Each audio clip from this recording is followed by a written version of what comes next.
I have to eat so restricted because I'm allergic to everything. Like everything, I really have a lot of food allergies and everything makes me sick. And so in working with her for a while and helping her to dig into some of her patterns and thoughts and beliefs around food, what we realized was that it actually wasn't food allergies, at least not all of it. Some of it legitimately was, but a lot of it was anxiety around food that was making her physically, we are so conditioned Wow. to believe that this food is bad that when she'd eat it, she'd get physically sick. And it was purely fear.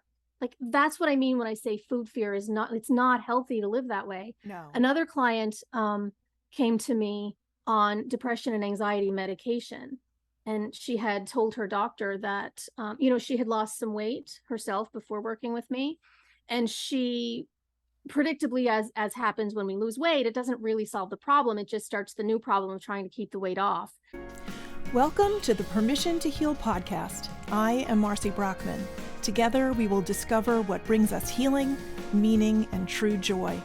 You only need your own permission to begin.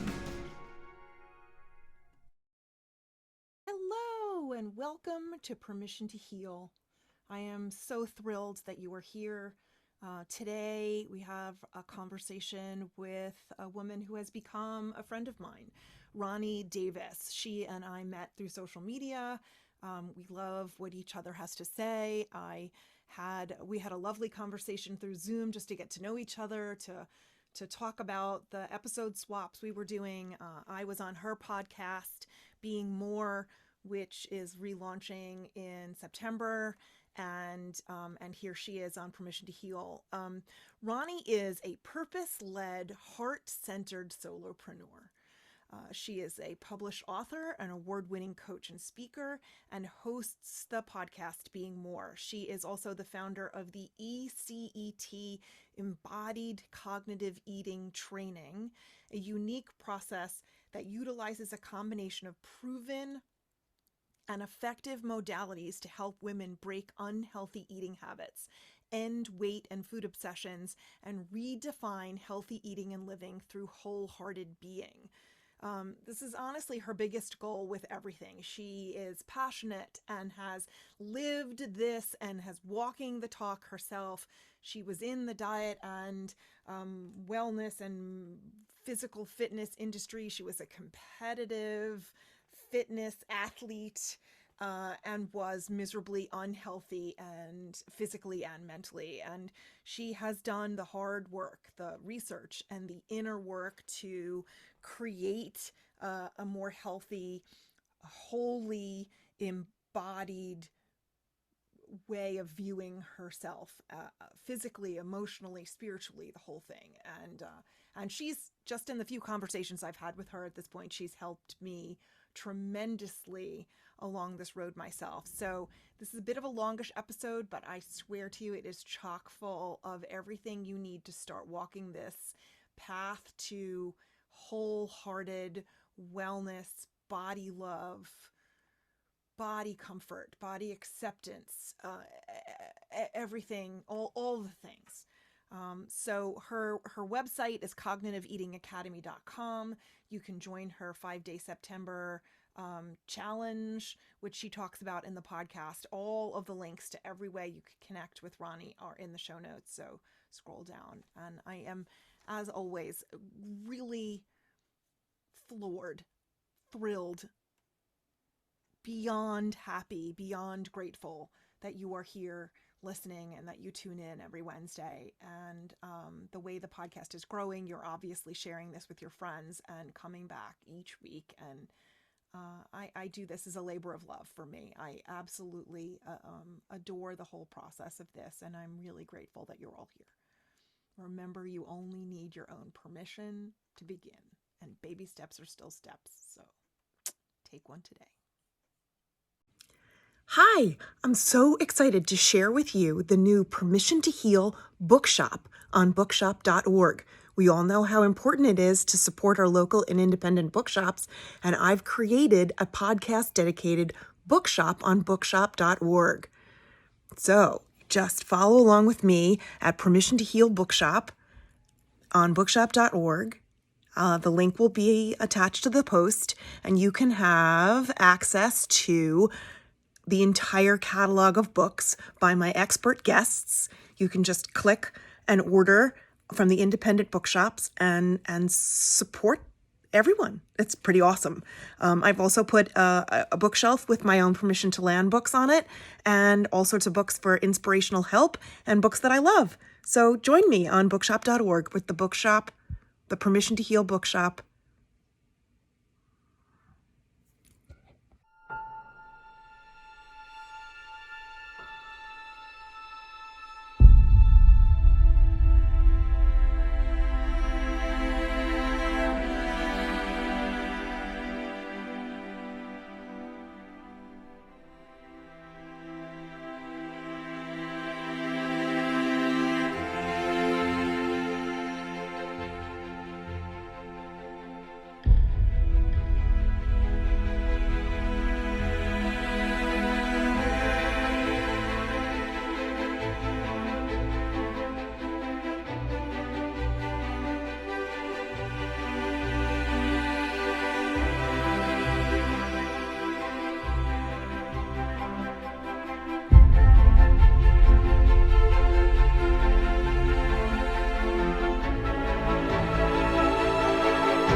Hi, Roni. How are you this afternoon? I'm amazing, Marcy. It's so awesome to see you.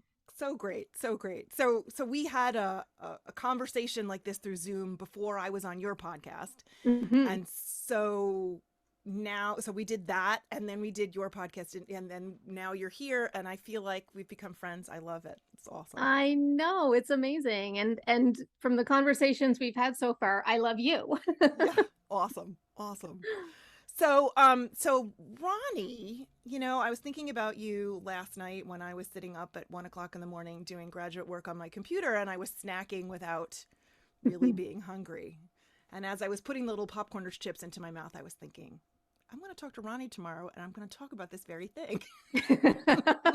What would she say? Why the hell am I eating these damn chips? I don't really want them, except that I wanted the crunch. Mm. Obviously, I could have had a healthier choice. Anyway, so why don't you take a second, introduce yourself, tell our listening audience who you are and why you're so fabulous. No pressure. Why you're so fabulous. Well, I'm fabulous because I'm me. Yay! Yeah. We're just having too much fun. We really are. That's okay. Yeah, so I'm Roni. I spent 8 years as a personal trainer and nutrition and wellness coach before quitting at the height of my success when I started hating that world. Now I help women figure out why they eat the way they eat in order to teach them how to build healthier patterns with food and basically the way they treat their bodies. While I was also a trainer and wellness, nutrition and wellness coach, I also happened to spend most of that time as a raging bulimic and a binge eater as well. So I certainly have my fair share of experience with overeating potato chips. I was a pro back in the day. And I was also a champion figure athlete. So I know Wow. the weight and body transformation world pretty well too. Yeah. That's a lot of I'm pressure. also a podcast host. I have my own podcast, as you mentioned, Being Yeah, More. And so I do that. And yeah, all kinds of stuff. that's awesome. That's awesome. So it's the psychology of why we eat, or the psychology of our relationship with food, as well as um, sort of the stigma surrounding weight and body issues and Yeah, well, what I learned was that we're really programmed to believe that this whole healthy eating and living thing is determined by what we eat, and in order to achieve healthy eating or being healthy, we have to control what we're eating, right? sure. And micromanage every morsel and all of those things. But what I learned was that it's not about what we eat, it's about why we're eating.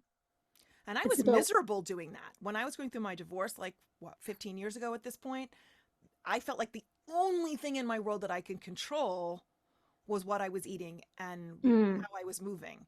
And so I mhm. had myself on a very strict, like 1400 calories a day plan. And it Yeah, didn't really matter to me what the calories were as long as yeah, there were only 1400 of them. And yeah. then I would, using one of those apps on my phone, calculate Mhm. the exact duration and intensity of all the exercise and how many calories I supposedly burned. And it was Yeah, always this: you must burn more than you consume every single day, and yeah, radically so. yeah. And so within 6 months, I lost 60 pounds, Mhm. which didn't seem fast then, but was fast. It was fast, yes. And I presume it all went back on, and probably even a little more. It took 10 years or more to come back on completely, but yeah, it all Yeah, came back on. yeah. And And that's what and I happens. haven't had the desire to exercise like that. That Yeah. like mania of Hmm. exercising. Because also in that was woven a tiny little stint with bulimia. Hmm. I caught myself before it, like, I'd only made myself throw up about 6 times, and then I stopped Mm. myself. I had an out of body experience in the downstairs guest bathroom in the old house. And I'm like, would I want my children to know what I was Mm. doing? And that seems to be my exit point. Like the mommy thing Mm. is much stronger than the Marcy thing for some Yeah, reason. I didn't have that exit point. I I did And not I have that. stopped I myself. remember I at the worst of my bulimia, I was hospitalized for a week. Wow. But also for me, I remember being on the floor of the bathroom, sitting in front of the toilet with a spoon down my throat, trying to make myself throw up, sobbing hysterically and hating myself so bad because I Yeah. couldn't make myself throw up. And I remember the thought that went through my head at the time was, you're such a screw up, you can't even do bulimia right. Oh, well, all right. That's, And I mm-hmm. went, and I remember I was seeing a therapist at the time, and I remember going to therapy the next week and telling him about that. And as I was telling him, I was laughing. I mean, I was sobbing hysterically, but I Sure. was also laughing because when you're hearing yourself say these things, you're aware that like, it sounds insane. Yeah. And yet that's where I was.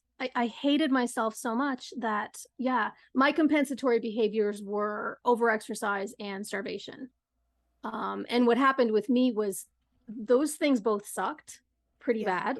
I didn't like Yeah. starving and I didn't like overexercising. No. So the bulimia only lasted for, maybe like a year or two. And I transitioned from bulimia, where I wasn't really doing You froze for a the, second. the, yeah, sorry, I just said the bulimia for me only lasted about a year or so, and then I transitioned into binge eating because I just let go of the compensatory behaviors, and so I just ended up continuing to be a binge eater.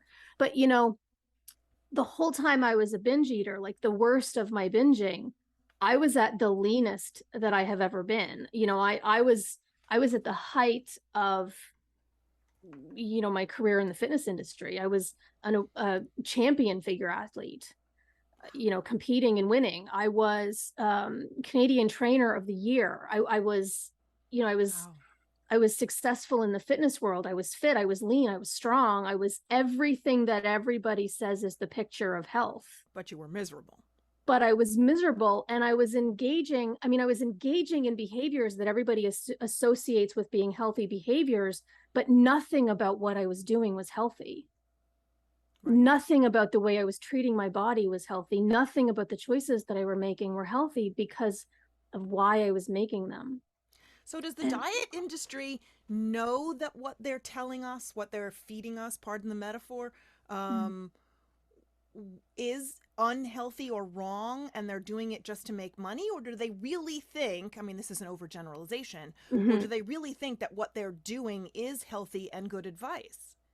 Or, So, yeah, and that's a great question because in the anti-diet world, there's a lot of really like ragging on the diet industry and people who sell diets and stuff as being just for profit. And admittedly, I do that myself too because yes, absolutely. The industry knows. Like Weight Watchers said, I think in like the 80s or 90s, or I don't remember what year it was, but the Weight Watchers CEO said, when people come to us, they give us credit for their success and they blame themselves for their failure. right, And their entire business model is built upon creating lifelong customers because right, they making know, people feel like crap so that they because keep they, going there for the answer. yeah, they create a problem. They create a problem. They tell you that this is the problem, and then they give you a solution, Right, air in quotes. big air quotes. Yeah. The biggest air quotes. Yeah. They sell you a solution that they know is going to keep you stuck as a lifelong dependent customer, going back to them because they've programmed you to give them credit for your success and to blame yourself for their Hmm. failure. Now, having said that, the individuals that are selling those things, most of those people do not know. Like when I was a personal trainer and I was selling weight loss and I was selling healthy eating, like the Hmm. traditional way, I did not know. I genuinely got into it because I wanted to help women feel their best and live their best lives and be healthy and all of those things. And I genuinely thought that that was The do way to it. do it. Right. Yes. That's what you learn when you're in that world. And so for the most part, I do think generally speaking, there are a lot of charlatans in that world that jump into that world just because it's popular and easy to make money. There are a lot of them.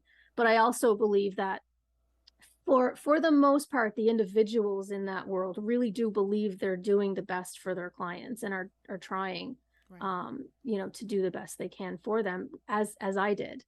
And it wasn't until I started learning everything that I was learning that I started going like, I can't do this anymore.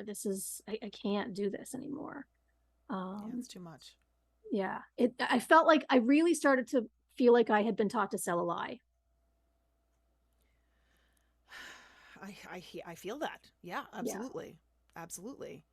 Like almost every client that I worked with over the years would come to me and they would start and they would say, um, I lost this much on this diet and I lost that much on that diet. And it worked so great for me. And I felt amazing and I looked so great, but I'm so stupid. I always gained it back. No, it's not And their then, fault. These things are well, unsustainable. well, You know, exactly. I But could in the put myself beginning, on a regimented plan for a couple of weeks and absolutely lose weight, but it's unsustainable. not only is it unsustainable, there are very real biological reasons why the weight doesn't stay off, for even above and beyond the reason the fact that it's unsustainable. There are reasons why the weight doesn't stay off, and it's built into the survival of our species, right? Sure. And so it's selling a lie. When I started recognizing that this was a pattern that I was seeing in every single woman pretty much that I worked with, almost every single woman. And I started recognizing that while not everybody went to the same extremes that I did, almost everybody was struggling with a lot of the same issues that I was. And I started recognizing why. Yeah, like this is a lie. I can't keep selling this. I can't keep selling weight loss. It's unethical. And I Hmm. can't keep selling healthy eating this way. It's unethical because people cannot stick to it. Nobody Yeah. can stick to it. And then they feel worse and Um, worse about and themselves. then they feel worse and worse about themselves, and I was beginning to understand why they can't stick to it. And yeah. And so while I was doing that, I was also in the middle of my own healing too, right? And so Sure. it kind of, the two kind of overlapped. And so as I was healing myself and learning all of this stuff about my own healing, it helped me transition and out of that world. And yeah. So, what did your own healing journey from this look like? Whew. Um, well, it was tough in the beginning. I remember I went to my doctor and I was in the middle of my first competition prep and I was binging out of control. And I was very aware that the binging, that I had to be on stage. And the reason that I decided to compete was because I couldn't stop binging. So And it in was my like to force infinite, you. yes, in my infinite wisdom, I decided that Add more if pressure. I, exactly, this is genius. I thought this will make me stop binging Right. because I have to get on stage in 5-inch heels and a tiny little competition suit. So, spoiler alert, it did not help me stop binging. In fact, it made it worse. And I ended up in the middle of my prep in the doctor's office saying, I can't stop binging. I'm binging out of control. I need help. Thinking the doctor's going to wave a magic wand and tell me what to do to stop binging. So he sent me to a psychiatrist or a therapist that specialized in eating disorders. And the first thing he said to me was, you have to stop dieting. Dieting is a big part of what's causing the binging. And I was incredibly put out. Like, I remember, sure. like, I was, first of all, you don't understand, sir. You've got this all wrong. I'm here so that you can make me stop binging so I can go win a competition. This is not about me not doing this. Second of all, sir, I'm not dieting. I'm eating healthy, balanced meals. I'm just eating for my goals. You know, all the things that we're Sure. programmed to say.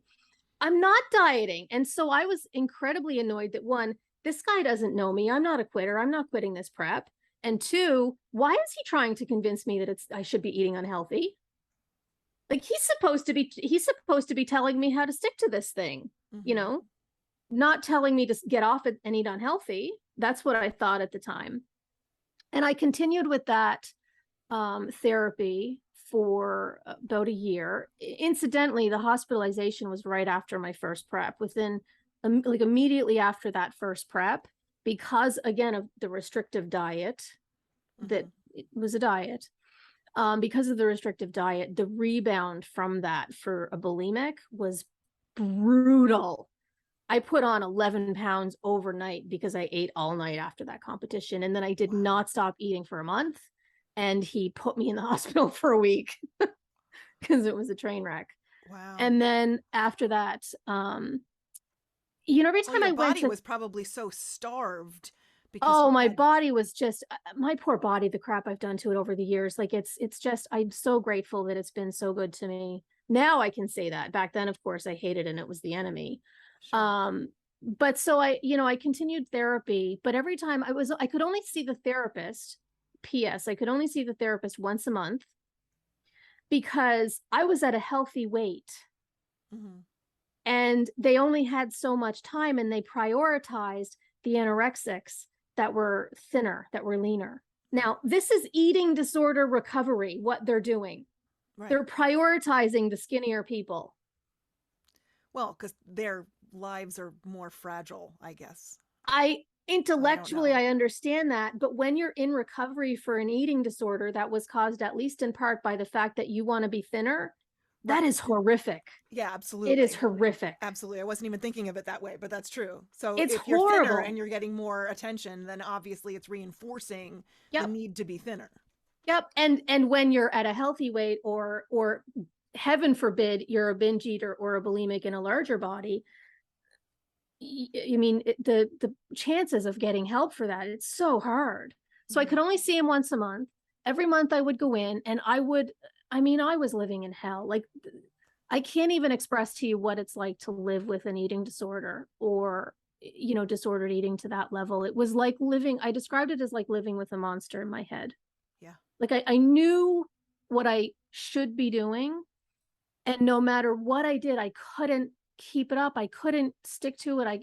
And the abusive thoughts, it was a nightmare. And I would sob hysterically, and I would tell him about all the binges that I'd had in the past month since I had seen him last. And he would tell me to take a walk or take a bath the next time I felt like I wanted to binge. And I would want to punch him in the face for being useless. And I would leave feeling more hopeless and having some of the worst binges of my life. And the whole time I would say to him, why am I like this? Right. Like I need, like you, like help me figure, if I just could figure out why I'm like this, then I would feel like I had some hope for change. Right. Right. The why helps you understand so that you can Yeah. get some control over it.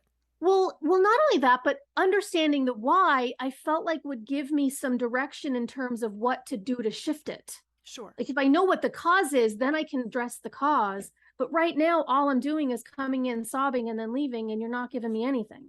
Mm-hmm. And he never gave me any answers in terms of why. So eventually I just left therapy.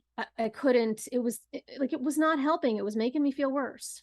Well, that But particular I didn't therapist give up. wasn't helping you. Yeah. Yeah. And oh, I mean, he also sent me to psychiatrists for medication. And one of the psychiatrists I remember that I went to, again, for an eating disorder, told me that I just made too big a deal about food and I needed to stop doing that. I mean, the It's like snap out of it. Yeah. yeah. And I was like, gee, why didn't I think of that?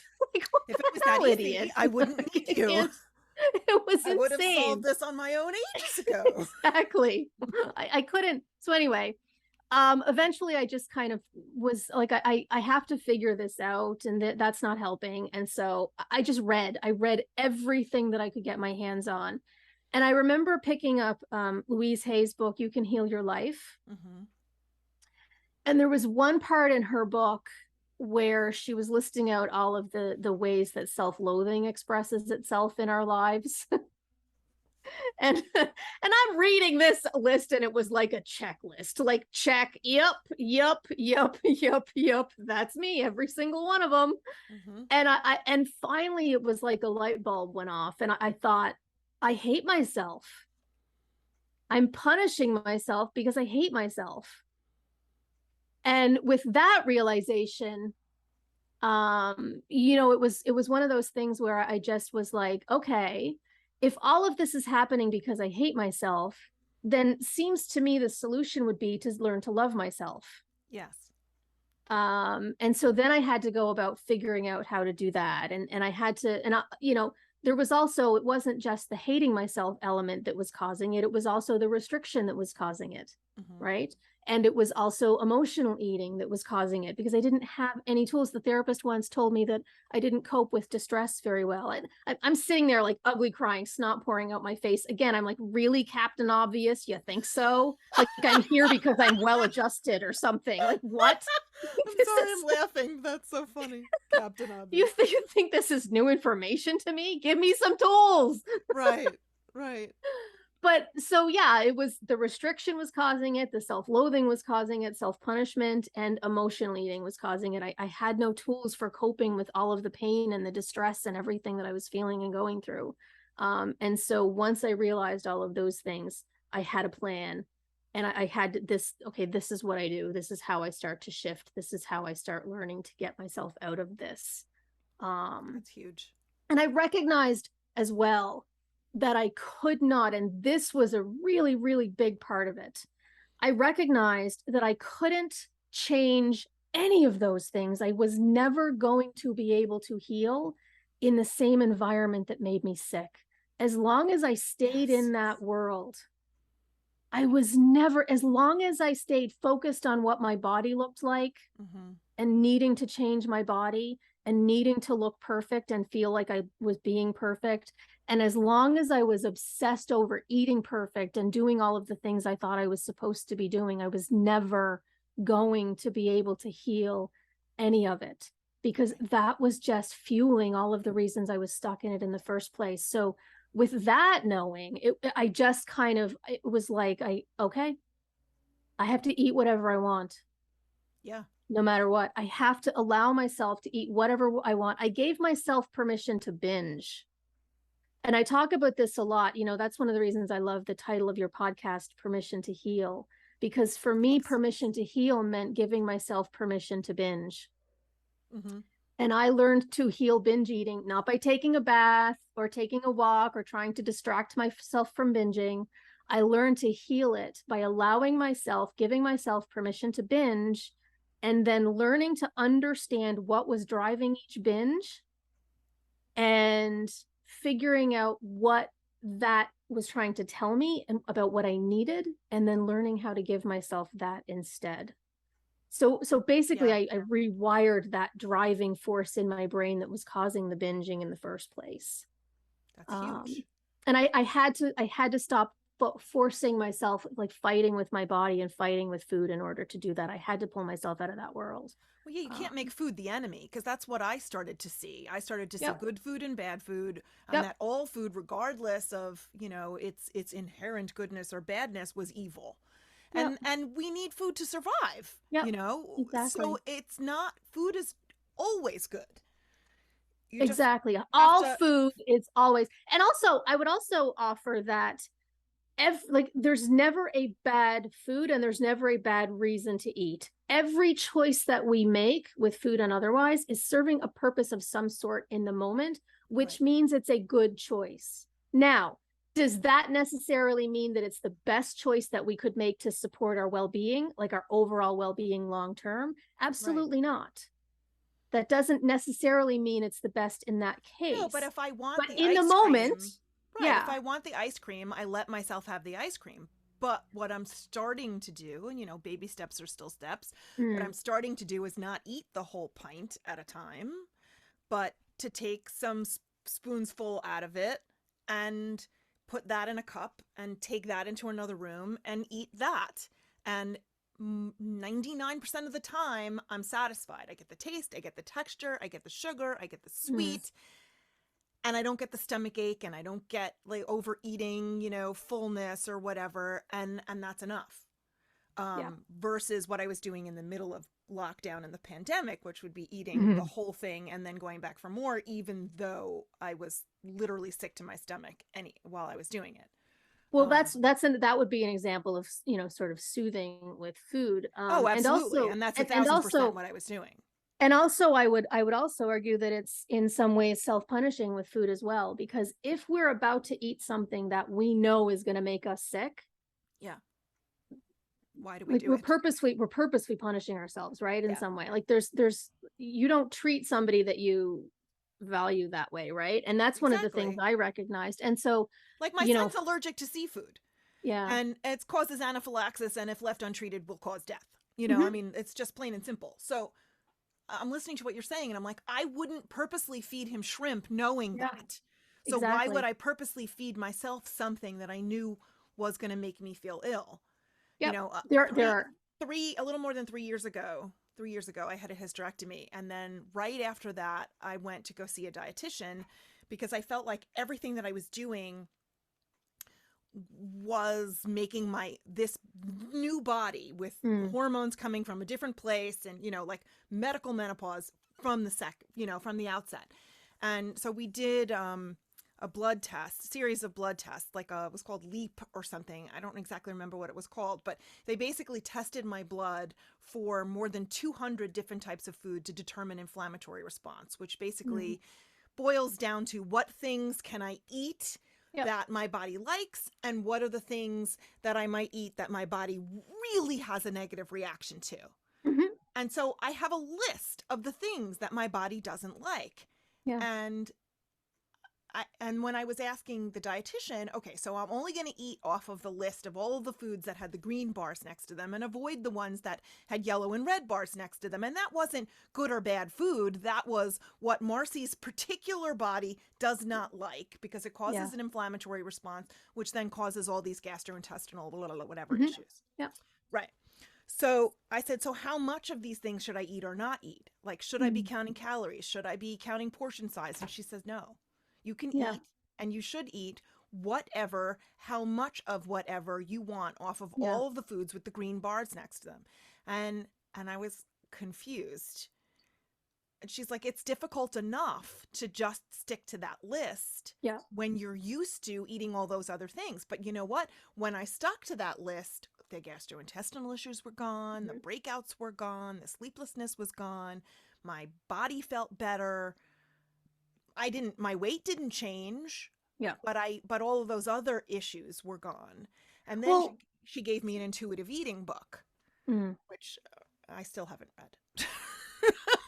I'm And so sorry. interestingly, intuitive eating is built into my E-CET process, but So I take so it tell one. us about that, because I Okay. think Okay. that's the So next step. So just before I wanted to touch on that a little bit with the, you talked about the list with the ones that your body responds to and the ones that your body, doesn't like. Um, I would even offer, even in that case, the best approach is looking at it from the perspective of, I can eat anything I want on all of these lists, anytime I want, as much as I want. Well, that's And the true. reason that that's important is because it helps to eliminate the overeating that comes from restriction. As soon as you look at the list that your body doesn't agree with and think, I can't eat that, you're going to be craving that crap, Well, right? not necessarily. I've learned over the years that onions, I used to love them. And I think because of the vehemently negative response I get from my body, I no Well, longer like them. This is where I'm going with it, right? You can eat onions. You can eat anything on that list. Sure, I Because could, sure. most people, for the most part, because of the way that our brains are wired, as soon as something is off limits, our brain starts obsessing over wanting to have it. Okay. It's just how our brains work. And so you can eat anything on that list, but how are you going to feel if you do? Mm-hmm. And do you want to feel that way? Why or why not? Exactly. Exactly. That's the point. You can, so permission to eat it, but Sure. how is my body going to respond? And I would even offer that if you, paid close enough attention, your body is going to tell you which foods give off that inflammatory response without even needing the list. Although the list is probably a faster route to get there. Getting actual tests is probably a faster route. Whatever. Yeah. But your body will tell you, like every single one of us has had an experience where they've eaten something and immediately known, oh, I wish I hadn't eaten that. Right? Like our bodies tell us. The problem is we're so conditioned to put more trust in other people for what our bodies need than we do our own bodies, that we look for everybody else to tell us what we should eat, how much we should eat, when we should eat, how we should eat. And when we're living in that place, first of all, it's usually fueled largely by fear, which keeps us disconnected from our own bodies. And when we're disconnected from our own bodies, we're not living in them, we're not present in them, we're just living on fear and autopilot, and we have no idea what our bodies actually want or need. We're just trying to follow the rules and do what we think we're supposed to be doing. And so in my process is really about effing the rules. Everything is good and okay and fine, and whatever you want to eat, as much as you want to eat, you can eat. But let's get some tools to figure out what's causing you to eat things that aren't helping to support your overall well-being. What's causing it? Why are you making the choices you're making? And as I said, there are three main reasons that we typically get stuck in unhealthy patterns with food. The first one is restriction, like everything we're taught that it takes to eat healthy, right? Sure. The second one is self-punishment, when we judge and shame and blame ourselves for being bad for anything really, but also for eating bad things, right? Right. And then the third one is just emotional eating for reasons other than physical hunger. And so, we really get at the root of all of those in my process. And in my view, I'm working really hard. I'm really passionate about redefining the way we're thinking about healthy eating and living, and the choices that we make for our bodies. And because I don't think that it's beneficial for us to approach it from the perspective that we have been, that is, this is what you should be eating and shouldn't be eating, and this is how you should be moving and how much you should be moving, and like these are all the things that you should be doing for your health, right? And we're really programmed to chase health, to set health goals, and to reach health goals as though health is an achievement or an accomplishment. But it's not. Right. It's not an achievement, it's not an accomplishment, and it's not even something that we can entirely control with our choices. Our choices are only a small fraction of what makes up what ends up making us healthy or unhealthy. But to the extent, some of it comes down to DNA and genetics. DNA, genetics, also zip code, where you live, right? Your socioeconomical status can have a huge impact. Like so many things impact our health. Fear, living in fear, like the amount of fear that I lived in over food I was scared of cookies, for Christ's sake, for so many, like for most of my life, because of healthy eating plans. So let me interrupt That's with not one. healthy. No, it's not. Let me interrupt with one question though. So the fear increases the cortisol level in your brain because it Yeah. increases strength, and cortisol helps you hold on to calories and fat, Mm. right? Well, but I would also argue that it's not even about holding on to calories and fat. It's about the unhealthy impacts that living with fear has on you. It's not Well, healthy that's to live true. with fear. Absolutely. And that's the perspective I would take. But yes, absolutely, it would also increase cortisol and potentially hold on to fat. Because that's So ultimately what got me from stopping, what got me to stop the over exercise thing. Because I have yeah. this thing, this self diagnosis thing that I call self induced, exercise induced anxiety. Mhm. And I've talked about it with my therapist, and there isn't a DSM code for that, but There based on should be. there should be, because I get on the treadmill and I'm doing what the fitness coaches tell me Yeah. that I should be doing, high interval training or whatever the hell that's called, and and I'm on the treadmill crying, and the people next to me are like, "Are you okay? Do you need Mm. 911? Like, what's wrong?" And I'm gasping for air, and I'm asthmatic, so that doesn't help. And then Mhm. I'm crying hysterically, and at the same time I'm yelling at myself, "Why are you crying? You're doing what you're supposed to." And I'm like, "Wait, Mm. this has to stop. This isn't healthy. This isn't what I No. should be doing. This isn't getting me anywhere." And then Yep. I heard somewhere, one of these diet gurus somewhere was saying that what that panic and that craziness does is increase the cortisol level in your brain, which then disrupts the whole, metabolism thing anyway. So I just stopped. So yeah, and so a couple of things. Just touching on the fear first. A few client examples. So I had one client that came to me one time, and she said, and specifically fear food. I want to go back to the exercise in a second, but Sure, sure, sure. she came to me and she said, I have to eat so restricted because I'm allergic to everything. Like everything, I really have a lot of food allergies, and everything makes me sick.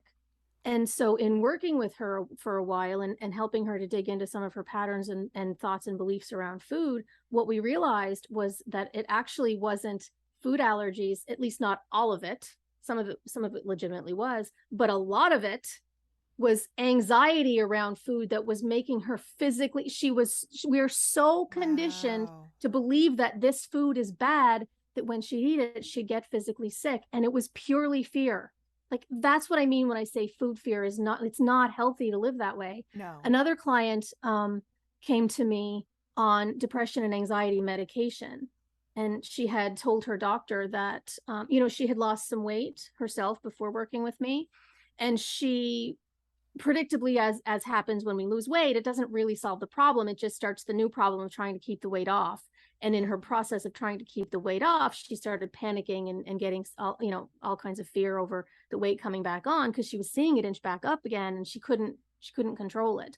And so Sure. that started creating all kinds of fear and everything in her. And she ended up on depression and anxiety meds by the time she came to me, telling her therapist that she didn't want to live anymore or telling her doctor rather that she didn't want to live anymore if she had to keep living like that. Like, this is what I mean. It's not Yeah. like it looks like it's promoting healthy behaviors, but it's not promoting healthy lives. No. And just coming back to the exercise, beyond even just anxiety around the exercise, in the same way that our relationships with food get messed up, our relationships with exercise get incredibly messed up. We are taught to treat exercise as punishment. It's something that we have to endure. It's something that we have to make ourselves do to fix the problem of our bodies, right? Everywhere you look, there's everybody advertising an exercise to fix this part of your body and an Sure. exercise to fix that part of your body. And exercise becomes treated as punishment and something that we feel like we have to make ourselves do to, quote, fix our bodies. And so many people that I've worked with over the years have come to me in that place where they cannot stand the thought of exercising because their relationship with exercise is so messed up that Yeah. they hate it. And it's such a shame, because movement, even just a couple of minutes of stretching a day, can be so healing, and it has so many wonderful benefits for us. But for so many people, there's become such a negative relationship there because of the health and wellness industry, you can't, it's really tough to parse. And then you've got to spend all that time working to heal the relationship you have with exercise, the fear that you have around it, the fear that you have around food from all of the rules and all of the healthy eating guidelines and advice. It's so unhealthy. So unhealthy. So what we do is, you don't ever have to exercise another day in your life if you don't want to. Don't exercise again if you don't want to. Binge all day, every day. All day, every day. Binge on your body weight in chocolate if you want to. Now, whenever I say that, everybody says to me, oh, that sounds horrible. I don't want to do that. I can't imagine doing that. And to that, I say, exactly. That's my point. Right. That's my point. You don't want to do that, right? No. If binging is happening, it's because there's a part of your brain that's programmed to cause it. As soon as you allow it, you start to rewire that part of your brain. Now, again, there are other reasons that it happens, but that's one way that we start to shift. It's one of the first foundations in my process, as a matter of fact, permission to eat what we want. And in terms of reimagining the way that we're approaching healthy eating and living, in my view, the only real path there, or the new path, is what I'm calling wholehearted being. And what that means is learning to approach the way that we treat our bodies and the way that we show up in the world for ourselves and our lives and the people around us, learning to approach those things from a place of self-love and, being grounded firmly in the knowledge of our own worthiness exactly as we are. Because Amen, sister. we treat ourselves the way we believe we deserve to be treated. So if we want to treat ourselves better, we have to start loving and respecting ourselves more, so that we naturally start treating ourselves better. So that's the wholehearted aspect of it. And then the being. We combine that with being present in the moment and in our bodies, being connected to our bodies when we're in them, so that we're aware of their communication and what they're telling us we need, so that we can learn to. For me.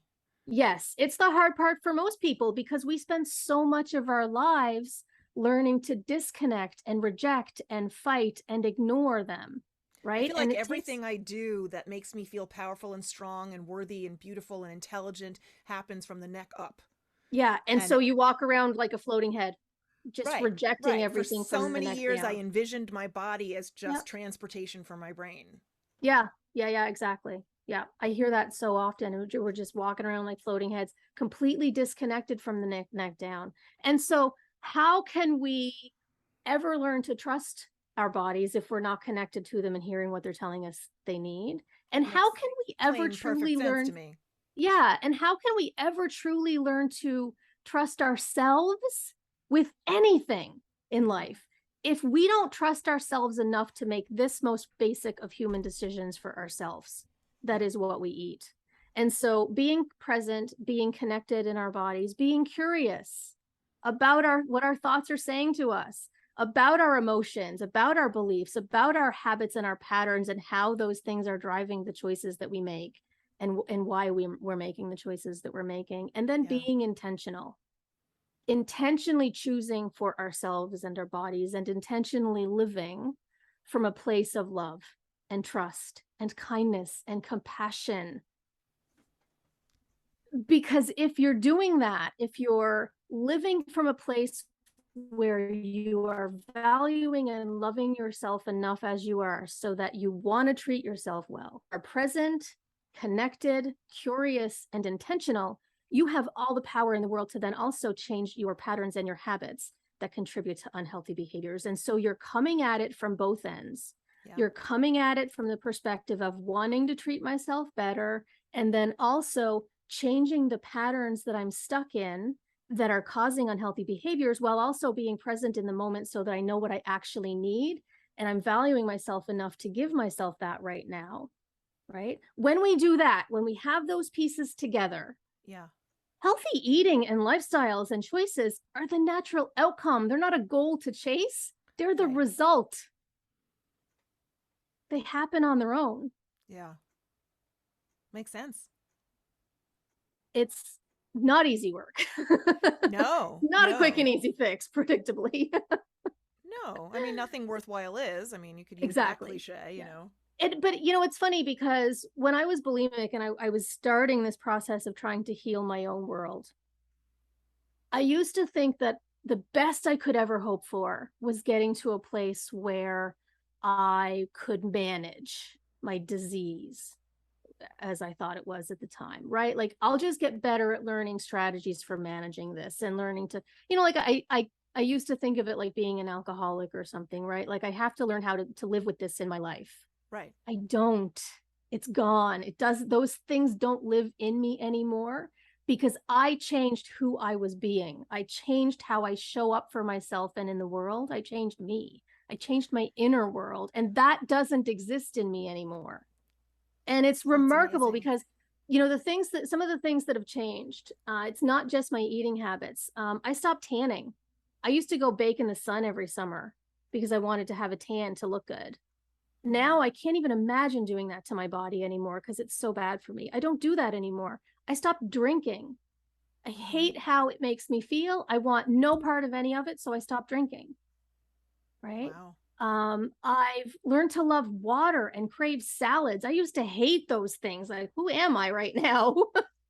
I've become a morning person. Like I'm naturally just awake every morning when the sun comes up and outside walking the dog in the woods when the sun comes up. I mean, it's like, it's almost like, Wow. who am I? I don't even know who I am, but in the most beautiful ways because I changed who I was being. Wow. And a lot of that, I, I think for me, like I'm imagining what that would look like in my life, Mm, and what I think that we as women are not only trying to unravel our own needs and our own inner worlds, but we're also unraveling the way society plays into mm, the shaping of who we had become or have yep. become. The whole, patriarchal look about, women's value historically Hmm. being how they looked and how pretty they were or how petite they were or whatever. Yep. And the expectations, like we were talking before we started recording about ageism, Mm, like we all are not always going to be young and fit and pretty the way we may have been naturally at some earlier age than we are now, mm, and for me part of this is learning to accept, embrace, mm. feel proud of, feel love towards the change in the aging body. You know, like, I love that. yes, my relationship with food could be better. Yes, my Mm, relationship to movement and exercise could be better, but it's improving. mhm, But I'm really wrestling mm. doggedly, like a dog fight, wrestling with learning how to be comfortable with the 54-year-old curvy, softer body than I've Yeah. ever had in because what I keep imagining was how healthy and fit and fabulous I was at 35. Mhm. And that shit ain't happening again. That was 20 years ago. So, and I love that you brought that up because this is something that I've really been noticing in myself. So first of all, coming out of the fitness world for me was interesting because there's a lot of pressure when you're in the position I was to maintain a certain body. Right. And so coming out of that for me was something like, but I remember the first one. I remember one day I was standing in the mirror getting dressed. It was probably a year or so after I had really come out of that world, and I noticed that my butt was starting to go flat again. Like when I was training in that world, my entire life revolved around how round I could get my ass. And so I'm standing in the, I'm not kidding. I wish I was kidding. I'm not kidding. I'm embarrassed to say it, but it's She true. likes big butts and she cannot I, I did. That was on my hide. playlist as motivation. It was so Awesome. bad. So I'm standing in the mirror and I noticed that my butt was getting flat again, and I was noticing some cellulite on the backs of my thighs. And I heard myself say, I'm almost 45. What are you gonna do? And I went, who said that? Well, It that was was just pretty that healthy. easy. No, Like it was that's just, pretty yeah. healthy. It's That's that. acceptance. It surprised me because I had never been able to do that before. And now, just in the past several months, I've noticed my stomach, my most of my clothes, everything's fitting normal. I've been maintaining the same weight for probably 2 years now. I put on a few pounds when I came out of that world, but I've been maintaining for probably the past few years. Like nothing is changing Right. except my belly. My belly has kind of just blown up Mm. randomly. I'm assuming menopause related. I don't Yeah. know. It's But every time I'm a in, shift in estrogen.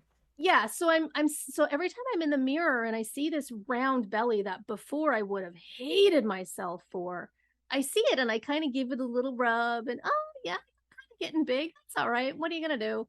And I marvel at what that, like the level of peace and I can't even express what that feels like to be in that place. Like I love my body more now with its cellulite and its flat ass and its belly rolls and its wrinkles and everything else than I ever did walking off that stage with trophies.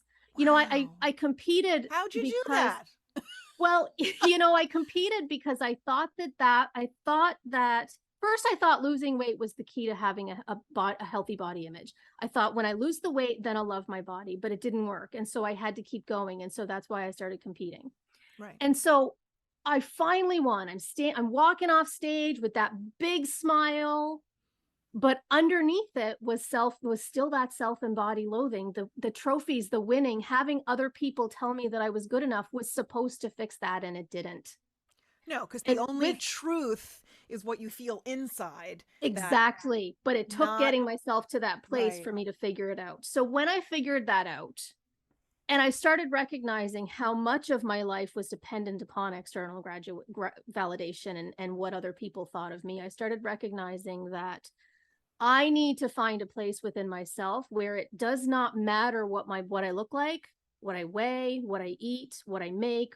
Like, nothing outside of me can matter. I have to find a place within me where I can love myself as much, whether I'm, have a 22-inch waist and I'm wearing a slinky dress with, eyelash extensions, or if I'm on the couch in food covered, pet hair covered rags with, hair uncombed for 2 days. Like I had to get to that place. Right. And how I started to get there was recognizing that transforming my body into something that looked better wasn't working. That's not the answer.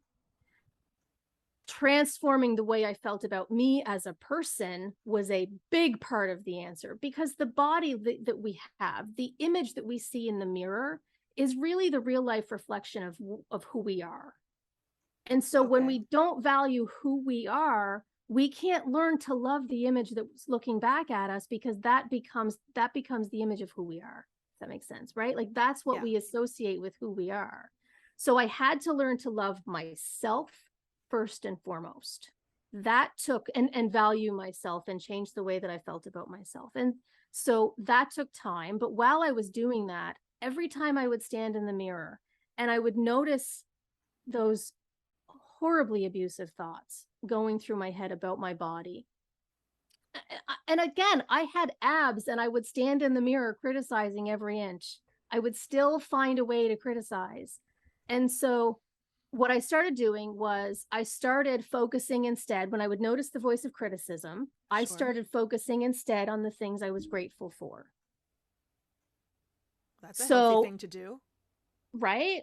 And so, okay, sure, that doesn't look the way I wish it looked, but at least my legs work.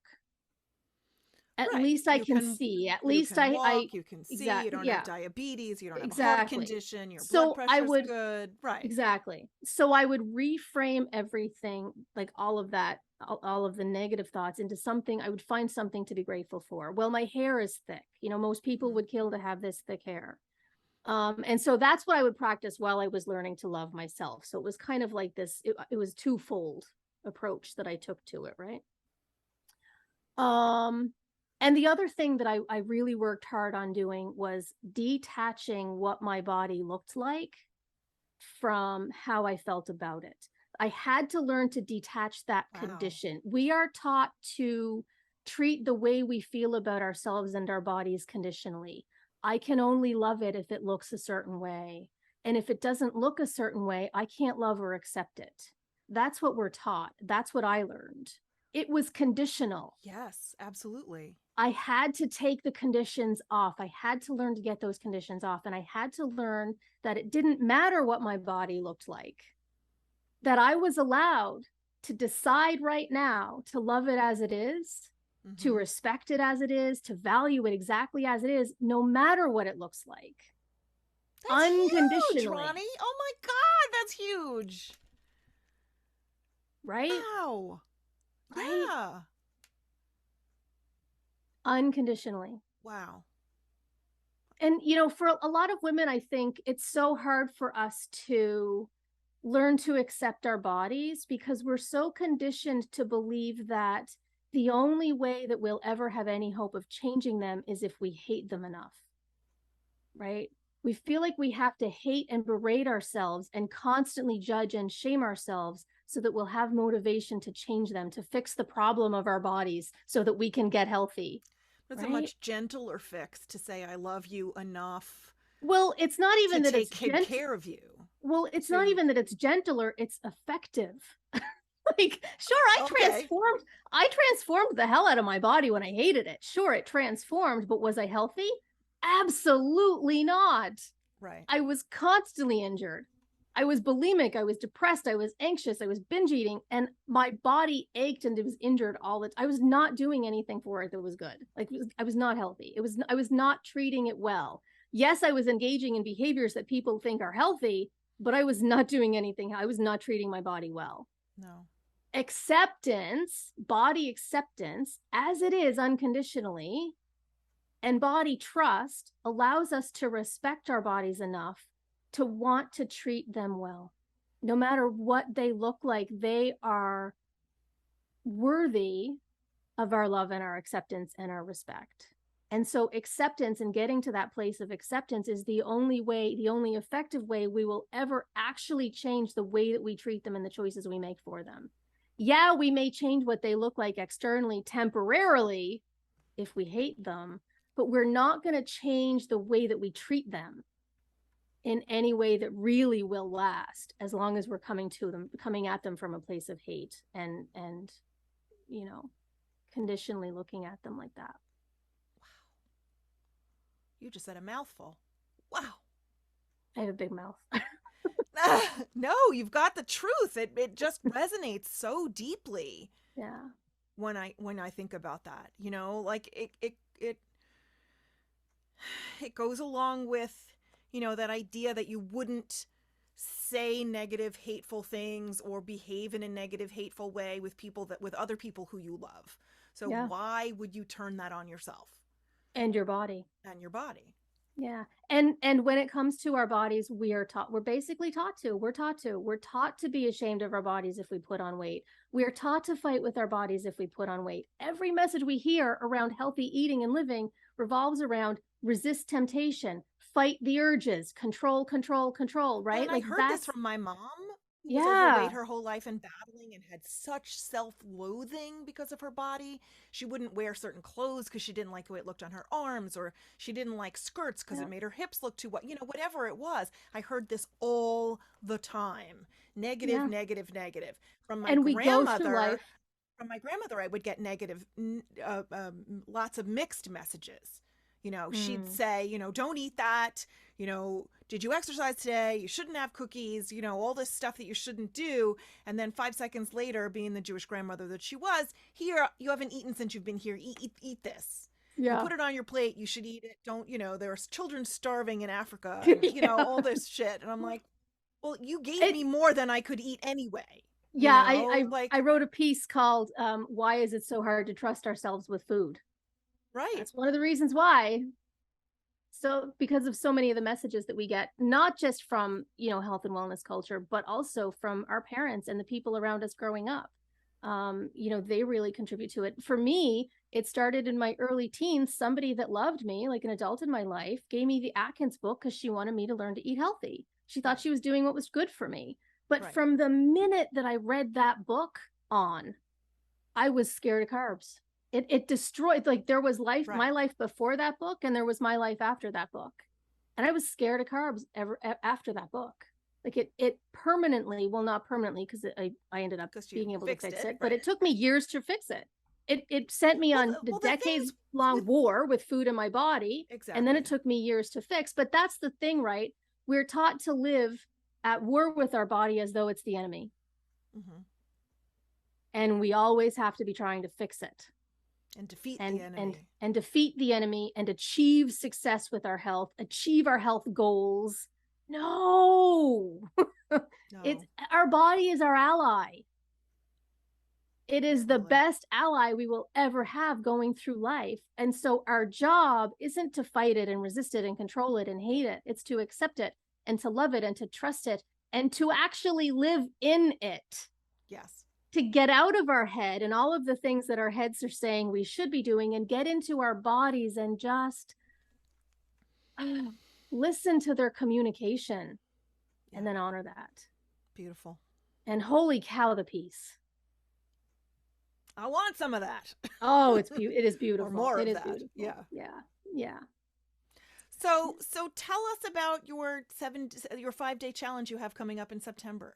I want to know Oh, about yes, this. I'm excited about this. I haven't parsed out all of the details yet, but my plan for this is I'm going to take a group of people through, and it's primarily women that I work with. So a group of women through 5 days where we're going to explore all of this. So the first day we're going to just sort of go over the process of beginning to connect a little bit with our bodies and being present and starting to understand, a little bit of how our thoughts are driving our emotions and our choices and those kinds of things. And the next day we're going to dive a little bit more into this concept of wholehearted being and what that means and how to approach the way we eat. And then the next 3 days we're going to explore, I'm going to help them begin to understand is if restriction is one of the things that's driving why they eat the way they eat. The next day we're going to look at self-punishment. Is this one of the things that's driving why you eat the way you eat? And then the next day we're going to look at emotional eating. So we're going to go through all three of those things that I talked about that contribute to those unhealthy patterns, and I'm going to help show them how to figure out what's actually causing some of it, how to identify each, and then some strategies to kind of help shift it, to help shift each a little bit. Sounds great. How do people sign Yeah. up for that? Well, right now there's a wait list on my website. I'm in the process of taking a group of beta testers through it, hopefully next week first. I always like to take beta people through before I actually launch something live to get Sure. feedback and make sure everything's going well. So I'm hoping to do that next week. They can sign up for my mailing list on my website. So the best way probably to get, RoniDavis.com. no, it's cognitiveeatingacademy.com. Oh yeah, okay. I have that. Yeah, Yeah. It'll be linked in the cognitiveeatingacademy.com. show notes down below. So Yeah, if they go there, the best way to get started on the hunger challenge is to go to my website, cognitiveeatingacademy.com, and they can sign up for my mailing list.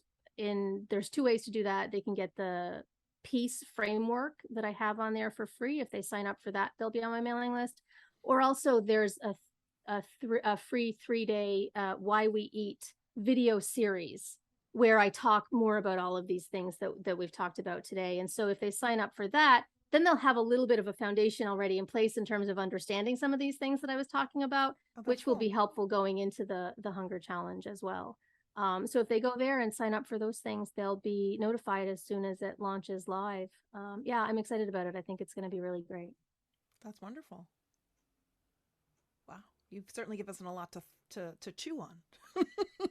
I hope so. I always say I want my mistakes and my pain to have a purpose, as they say, right? I say that all the time as well. Yeah. So before we end, shall we do the 7 quick questions? You ready? Sure. So what 6 words would you use to describe yourself?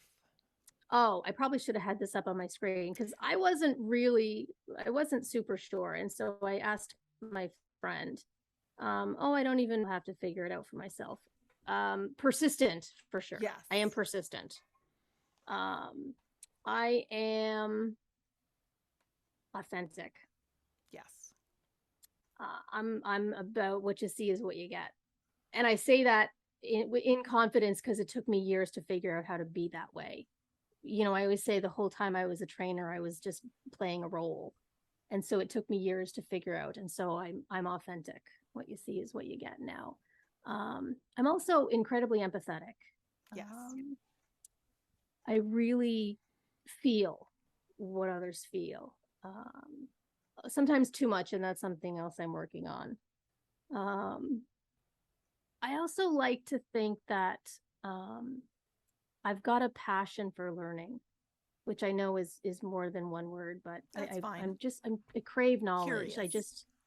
Curious. Yes. How many is that? I don't know. Is that Wasn't enough? counting. That's enough. That's enough. That's Okay. awesome. What's your favorite way to spend a day? This is gonna sound really lame. I know it's gonna sound lame. but working. Like my favorite way to spend a day is working with clients or creating content that I know is going to help somebody. It's one of my favorite things. Because outside of that, living in your values, you know that that's your passion. So that makes sense to me. Yeah, it really is. Outside of that, I would say anything just outside in nature with my dog is some of my favorite time. Yeah. What kind of dog do you have? He's a Pekingese Chihuahua mix, and he is adorable. Oh, sounds cute. And he also owns my house. Well, of course, you just pay the mortgage. He owns pretty the much house, for sure. Yeah. What's your favorite childhood memory? I don't have a lot because I had a rough childhood. But when I was growing up, we had horses. We had Arabians growing up. Wow. And one of them in particular was a really stubborn, hot-headed mare who wouldn't let anybody ride her but me. And some of my favorite memories, I used to go into the barn, into her stall, especially during times when it was extra tough at home, in the house. And I used to go into her stall and I would just sit in her stall on the hay piles with her. And she would come over to me and she would put her head on my chest and just snooze. And I'm getting goosebumps just thinking about it. I credit her for getting me through childhood. She's some of my favorite memories. Your emotional support horse. She was. That's awesome. My daughter has an emotional support cat. I love it. Yes, they take care of each other, I think. And they're easier to keep than horses. Yes, definitely. All right. So what's your favorite meal? Let's get into this one. So it's interesting because this was tough for me. I don't have one anymore. Like once the rules and all of the issues that I had around food came off, food is just really have one anymore. Okay. If I had to pick something, I would say blackberries. I love blackberries. Really? I know it's weird and random. Yes. And also, if I had to pick like a specific meal, I would say Liberty Grill Pizza in Hingham, Mass. Okay. There you go. And if you're ever in Mass, you have to go there. Well, both my kids now live in Massachusetts, so absolutely. So you have to have some Liberty Grill pizza in Hingham. Yeah, it's so good. Where's Hingham? Is that in relation to Hingham Boston? is near Hull. It's a little south of Boston, near Hull, near Nantasket Beach area. Okay. I'll look for it. What one piece of advice would you like to give your younger self? Only this one. whole podcast has basically been about that, but yeah, there's so much. I think the biggest one though, that would pretty much encompass everything is your thoughts are lying to you. Mm-hmm. Stop listening to them and start creating better ones. I think that would probably be, they're lying to you. Just stop listening. I think that would probably solve a lot of issues that I had in my younger years. Just that alone, it would encompass so many different aspects of my life. The thoughts that are regurgitations of most of your those thoughts. kinds of things. That's what I meant. Thoughts that come in from your inner knowing that you really know deep down. Those are the ones we keep. I didn't have any of those at that age. Okay. I didn't have any. No, it was bad. It was rough. It was really bad. And so that's what I meant, but I didn't have any of those at that age. So yeah, like those thoughts that just are ruminating, that are telling you all of the horrible things about you, those are lying. Yeah. What is one thing you would most like to change about the world? This was another one where like everything, hello. Right. I think capitalism. I think profits over people. I think if we stop prioritizing money over people and started investing in people, I think that one thing alone would shift Everything. so many. Yeah. Like it would Yeah. it would encompass so many different things. And again, I think it would solve a lot of the weight and the food problems, because capitalism really drives a lot of them. It's profitable for us to be dependent upon other people. Distorting advertising. Exactly. And, yeah. Yes. And so I think that would be it. Yeah. I think because I think that would, I mean, ideally I want to change the way the world views healthy eating and living. But if I have to go like broader, I think just the profits thing, because it would, because it would solve pretty much everything. Yeah. Okay, this one is completely frivolous, and I love it. What TV shows do you binge, or movies do you love? So there's not a lot that I'm really into, and there are I don't think any current ones that I'm super into. And I've got really weird taste in shows. Okay. But one of my favorites that I've watched the entire 15 season series about 30 times is Supernatural. Oh, one of my husband's favorites. Yeah. It's weird and it's random for a middle-aged mom. But I love that show so much. I don't know why, but it's one of those shows that I can watch over and over and over, and I often just have it on in the background because I've seen it so many times that I can work when it's on, and I don't feel like I need to pay attention because I know what's going to happen anyway. Exactly. That's how I feel about Gilmore Girls, which is one of my obsessions. Yeah. Yeah. I don't, at any moment I could hear a snippet of the dialogue and know exactly what's going on. So I don't have to pay attention. I know what episode it is. I know what's going to happen. I know what he's going to say next. I know what they're going to say. Yeah. Yeah. That's it for me. Yeah. I've actually never seen Gilmore Girls. Well, I told you Sam from Supernatural was on that. I do know that.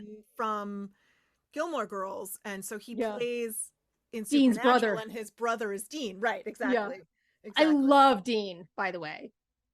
I maybe that's why I think that's why I got into Supernatural in the first place, because I just adore Jensen Ackles with every fiber of my being. I'm obsessed with him. And so maybe that's why I grew to love it so much. There's something about the dry humor. Yeah. And I've seen a few episodes. It's a good show. And he's not hard on the eyes either. Let's be real. Heck no, absolutely not. Yeah. Well, Roni, this was wonderful as always. You know, I feel like we could talk for hours and hours, but we have. Oh, well, yeah, I guess that's true. Look at the time. Well, listeners, if you made it all the way to the end, thank you for staying, and we love you, and we're grateful for you being here every week. And I absolutely know that you have gotten valuable info from this podcast, because Roni is just fabulous. Thank you so much for being here. So were you. I've had such a great time. Thank you for joining me for this episode of Permission to Heal. I hope you found it moving and inspirational. Please remember, you don't need anyone else's permission to trust and follow your heart. You have the power within you. Subscribe to Permission to Heal so you don't miss any new episodes, and please share this with your friends.